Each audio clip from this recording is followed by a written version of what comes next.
पर हिंदुस्तान से मुल्क बदरी की सजा मिली है चीनी सहाफियों को, और ये बताया गया है कि हमसाया मुल्क चीन के सहाफियों के लिए हिंदुस्तान में कोई जगह नहीं है। चीनी न्यूज एजेंसी शिन्हुआ से ताल्लुक रखने वाले सहाफी हैं जिन्होंने भारतीय हुकाम के हवाले नाजरीन, और अब ईद के बाद मुल्क की सियासत का क्या रुख होगा, क्या सियासी मंजरनामा बनेगा? हिलाली साहब बताइए, IMF क्यों चाहता है कि हम श्रीलंका बने और किस किस्म की जियोपॉलिटिक्स हो रही है हमारे खिलाफ?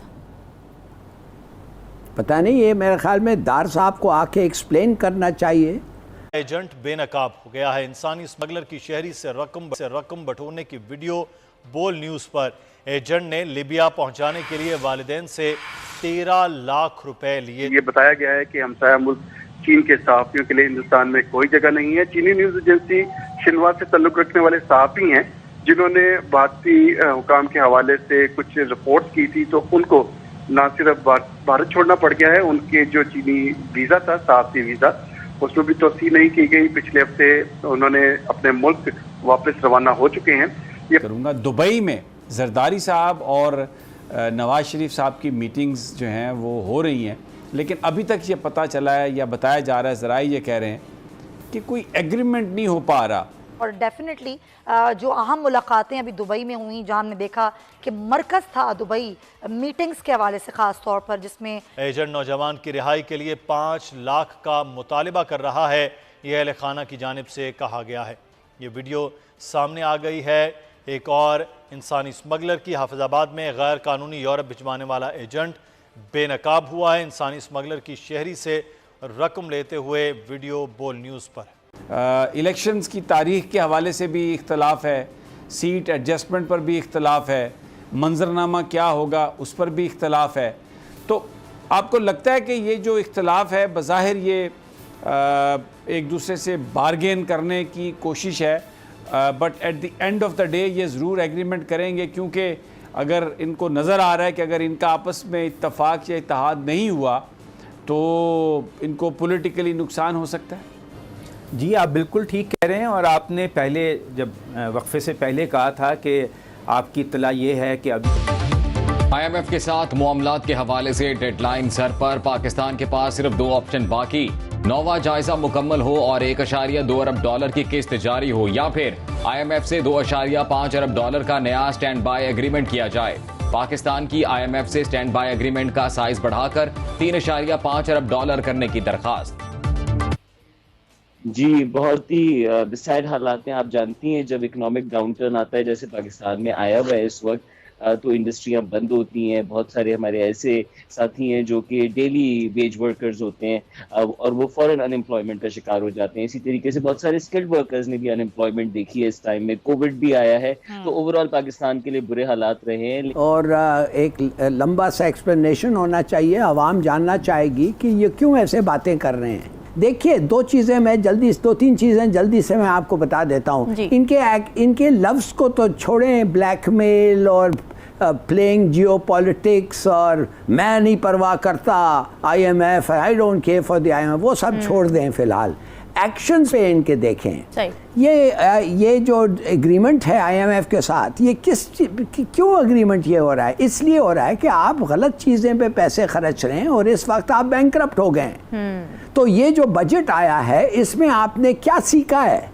आपने ये सीखा है कि 21 बिलियन रुपया, 21 अरब रुपया आप दे दें MNAs को अपने इलेक्शन लड़ने के लिए। ये कोई तरीका, ये कोई अच्छी चीज़ है?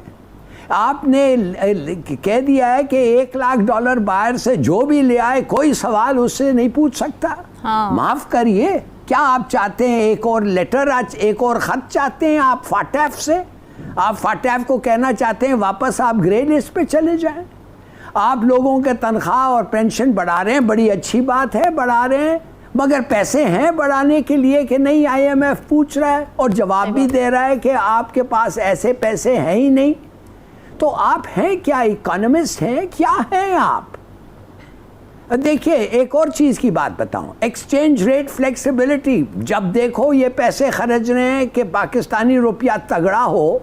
अरे यार, पाकिस्तानी रुपया आप पैसे फेंकने से तैयार नहीं होता है, तगड़ा नहीं होता है। आपको समझ जाना चाहिए था अब तक। पाकिस्तानी रुपया उस वक्त तगड़ा होगा जब आपके इकोनॉमिक पॉलिसीज अच्छे हों।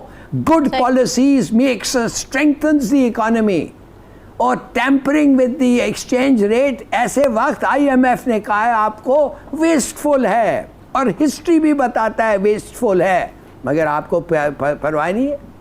मगर एक और कमाल की बात आप सोचिए, अब मैंने आपको तो कह दिया है कि सरदार साहब के जो लफ्ज़ हैं और एक्शंस हैं वो क्यों काबिल एतराज़ ऑब्जेक्टेबल है।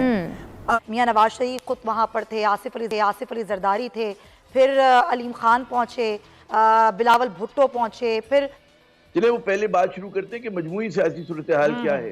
यहाँ पर हर पाकिस्तानी जहन में सवालात ज़्यादा हैं और जवाब किसी को नहीं पता कि क्या होने जा रहा है इस मुल्क में। और मेरे ख्याल में इस तरह के इबाम और गैर यकीनी सूरत हाल के शिकार खुद नून लीग और पीपल्स पार्टी भी हैं, कि वो इस वक्त कहते हैं ना कि एक शेर पे सवार हैं। 47 में इंडिया भी आज़ाद हुआ और 47 में पाकिस्तान भी आज़ाद हुआ, एक ही दिन आज़ाद हुए। लेकिन इंडिया ने जनरली अपनी एक नॉन अलाइंड पॉलिसी रखी। आज भी हम ये नहीं कह सकते कि इंडिया रशियन कैंप में है या इंडिया अमेरिकन कैंप में है, ऐसा नहीं है। इंडिया की अपनी एक non aligned autonomous independent policy रही है हमेशा से और अब भी है। हम शुरू से ही अमेरिका की गोद में चले गए और फिर हम एक अमेरिकन एलाय के तौर पे जाने लगे।